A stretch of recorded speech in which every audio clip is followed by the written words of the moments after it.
Oi, gente, aqui é o Valdeci Júnior. Primeiramente, não se esqueça de se inscrever no canal, de curtir o vídeo e de compartilhar. Gente, hoje eu vou estar fazendo um vídeo de lendo um versículo da Bíblia, porque eu acho muito importante passar a palavra de Deus, principalmente para o público do meu canal, que é os jovens, e os jovens estão perdidos hoje em dia, na verdade. Então eu vou estar lendo aqui um versículo, né? Bom, eu vou abrir a minha Bíblia em algum lugar onde Deus mandar aqui.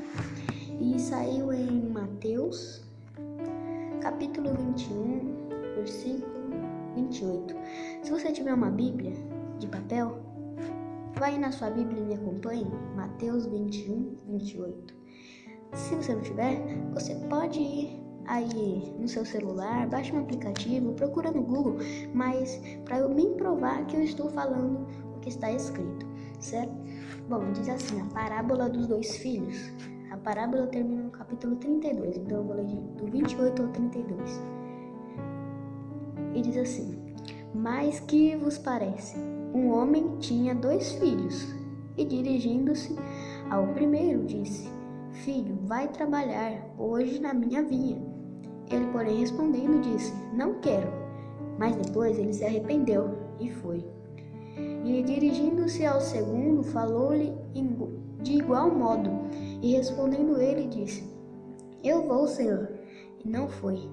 Qual dos 2 fez a vontade do Pai? Disseram-lhe eles: O primeiro. Disse-lhe Jesus: Em verdade vos digo que os publicanos e as meretrizes entraram adiante de vós no reino de Deus. Porque João veio a vós no caminho de justiça e não o crestes, mas os publicanos e as meretrizes o creram. Vós, porém, vendo isto, nem depois vos arrependestes para o crer. Bom, aqui está escrito uma parábola em que Jesus explicava as coisas aos discípulos em parábolas e a multidão também, porque de parábola, de tal modo, Jesus contava em parábola e as pessoas entendiam melhor, né? Bom, e a explicação desta parábola aqui está bem clara, mas aí vamos se dizer que eu vou traduzir para você que está me assistindo neste momento. E diz assim, no versículo 28, né? Mas que vos parece um homem. Aí um homem, ele tinha 2 filhos. A um filho ele pediu aos 2 a mesma coisa, para que os 2 fossem trabalhar na vinha.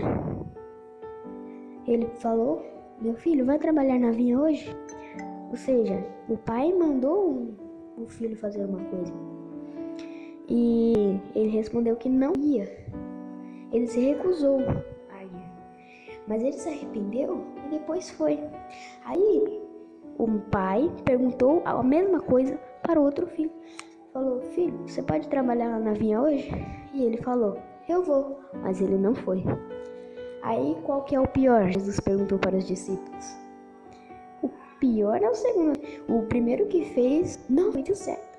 Mas como pecadores, nós não fazemos totalmente o certo.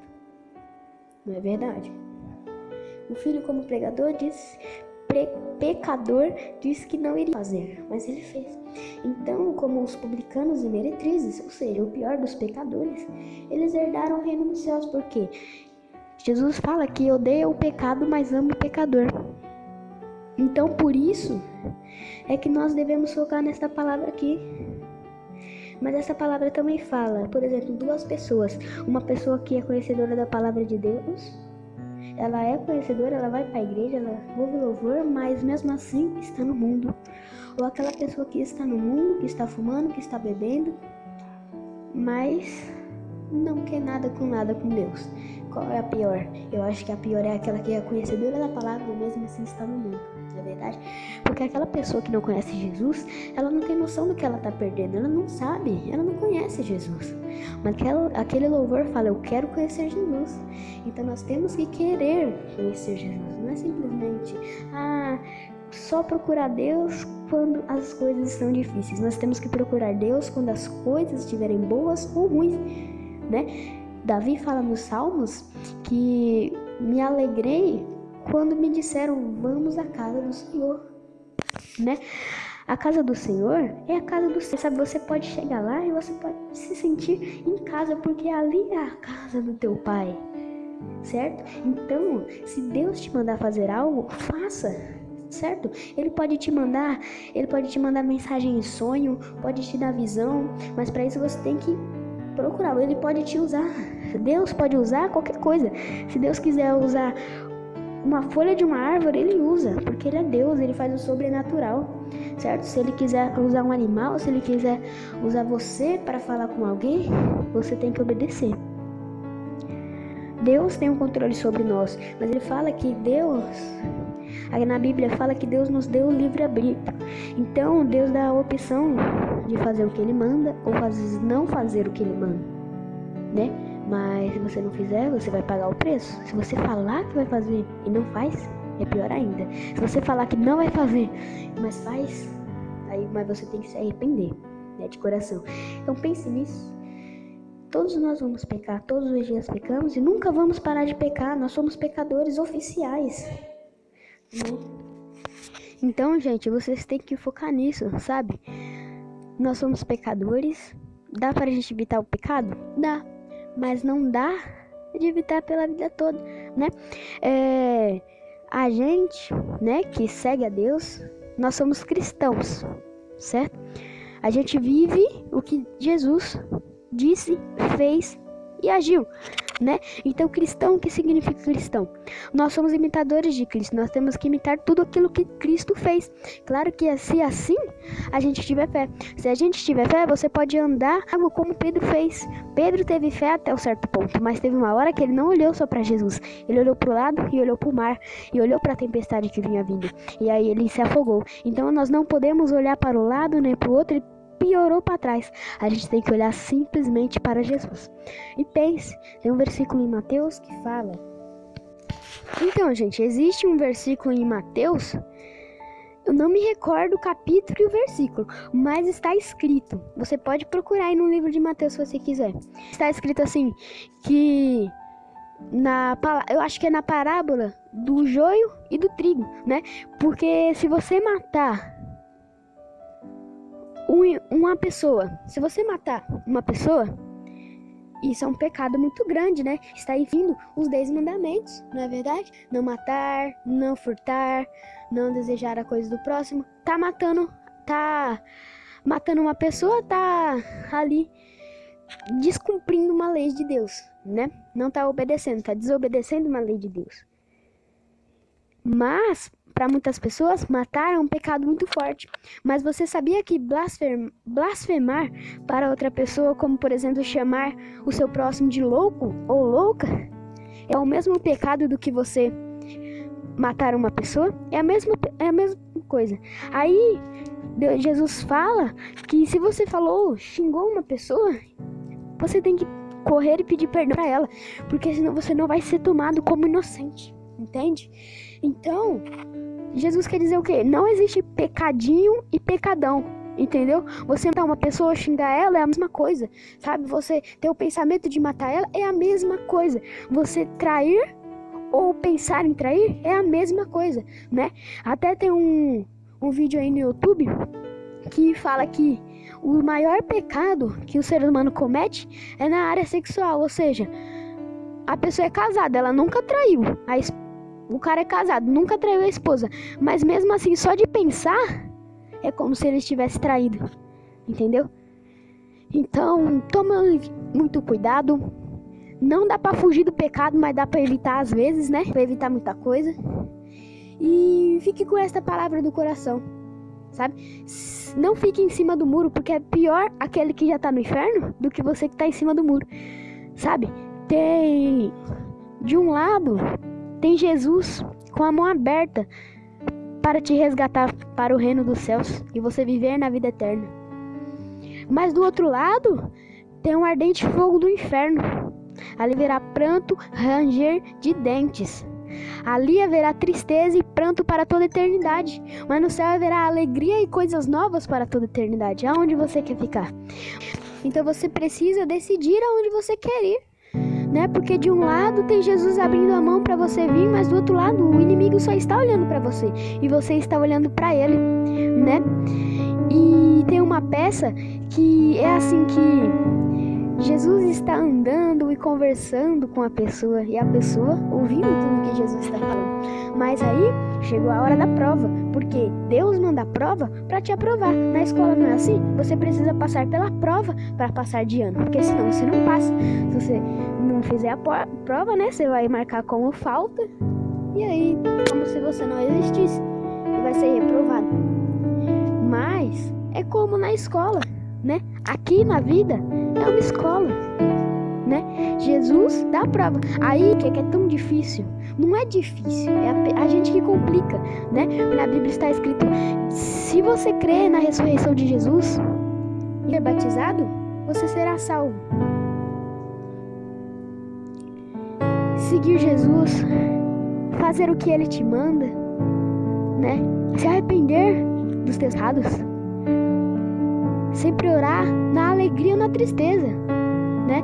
Se as coisas estão boas, ore a Deus, agradeça. Se as coisas estão ruins, peça a Deus, porque as pessoas só lembram de Deus quando está no hospital, quando está no enterro, quando está no assalto. Só lembra de Deus quando as coisas estão ruins, mas você tem que lembrar de Deus quando as coisas estão boas também. Deus não é só tristeza, Deus é Deus de milagres e de promessas. Então por que você pede tanto pelo milagre, quando o milagre chega você nem sequer agradece a Deus? Nós somos muito hipócritas, nós pedimos, mas não agradecemos. Então pense nisso. Fale mais com Deus na alegria ou na tristeza. Quando você se compromete com Deus, né? Bom, é como um casamento, né? É na alegria, na tristeza, na saúde ou na doença. Mas nem a morte pode te separar, porque Jesus venceu a morte.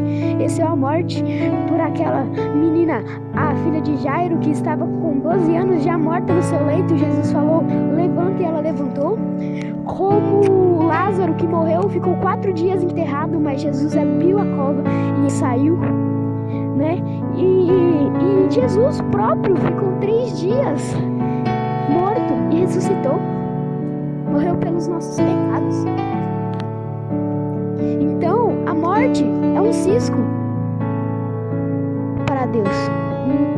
Gente, se você ter fé, é porque ninguém neste mundo vai ter mais fé do que Abraão teve. Porque Abraão teve a fé, ele é o pai da fé. Ele teve tanta fé de matar o seu único filho, sacrificá-lo a Deus. Mas Deus não deixou ele matar. Ele queria provar a fé. Sabe, Abraão é um dos que está garantido no reino dos céus. Tanto que na Bíblia fala que Abraão já está no primeiro céu aguardando o julgamento para ele subir e ser arrebatado com o Senhor Jesus.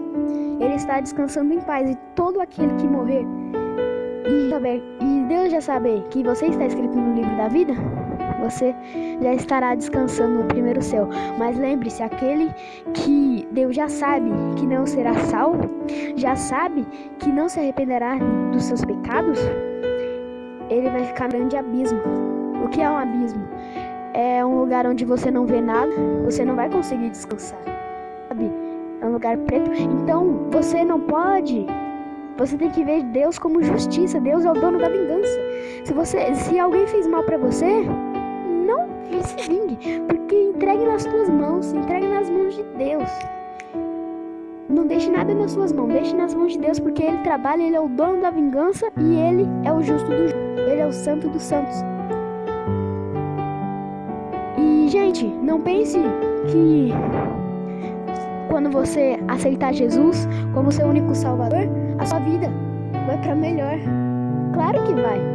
Sua vida espiritual vai para melhor, mas a sua vida carnal vai se apertar, porque quando você se levanta para ir para a casa de Deus, o inimigo se levanta junto e ele coloca setas e ele coloca laços, ele te amarra, ele aponta para você cair, mas você não pode, você tem que bater o pé e repreender, porque Jesus fala que nos deu autoridade de expulsar o inimigo. Só temos que ter fé, mas é tamanha fé que nem os apóstolos de Jesus tiveram tanta fé de tirar o demônio de uma criança que encontraram na rua. E a mãe dele pediu: socorro, por favor, tira este demônio demônio de dentro do meu filho. E eles falaram, saia em nome do Senhor Jesus. Então eles pediram em nome do Senhor Jesus, saia. Mas o demônio não saiu, porque Jesus passou e aí Jesus colocou a cabeça do menino, colocou a mão na cabeça do menino e falou, saia, pois este corpo não te pertence. Mas aí o que acontece? O espírito ruim saiu e o menino estava curado, estava renovado, não estava mais endemoniado, e sim em paz, né? Jesus voltou para o seu corpo. Mas aí os discípulos perguntaram a Jesus, por que nós não conseguimos expulsar? Eles falaram, porque vocês são homens de pouca fé, né? Então nós precisamos ter mais fé, né? Quando nós se levantarmos para adorar Jesus, o inimigo vai se levantar junto com a gente para tentar nos derrubar, porque aí começa a prova. E lembra, o inimigo não faz nada sem Deus permitir. Tudo que o inimigo faz é porque Deus permitiu, porque bem ou mal o inimigo acaba ajudando Deus, né? Porque as provas aí darem para te aprovar José teve pela tentação do adultério, mas ele não adulterou. José teve que passar pela tentação de fugir da prisão, mas ele não fugiu, ele ficou até Deus prover que ele saísse de forma justa, e ele saiu tão bem que ele virou governador do Egito. Pensa, hoje você pode ser escravo do pecado, mas amanhã você pode ser um grande missionário, uma grande missionária, um grande pastor e uma grande pastora, né? Como eu disse no início do vídeo, né? Para você que assistiu até aqui, porque eu sei que são poucos que vão assistir todo este vídeo, né? Se tocar no teu coração de você compartilhar a mensagem de Deus, né? Compartilhe para que esta mensagem se alastre. E se você gostou deste vídeo, comenta. Às vezes o YouTube está bloqueando comentários, mas então curta e eu vou ver que vocês estão gostando, e aí eu vou fazer mais e mais, certo? E eu também gostaria de deixar um versículo antes de finalizar este vídeo. Maldito o homem que confia no outro. Confie somente em Deus, não confie no homem, tá certo? Então é isso, gente. Muito obrigado por mais essa oportunidade, meu Deus. Esse é o primeiro vídeo que eu estou falando a palavra de Deus no meu canal, certo? Eu vou fazer cada vez mais destes vídeos. Se você gostou, compartilhe, curte. Mas se você não gostou, deixa como não gostei aí, certo? Se você não gostou desse vídeo, deixa não gostei aí, porque eu fiz minha parte, eu estou levando a palavra para você. Mas se você não gostou, aí é sua consciência, né? Eu não estou obrigando a ninguém a gostar disso, né? Curta aí, se inscreve no canal, dá uma força aí, e é isso. Muito obrigado pela atenção aos que assistiram até aqui. Eu acho que 90% das pessoas já desistiram no meio do vídeo, mas muito obrigado àqueles que assistiram até o final. Que Deus abençoe vocês. Fui!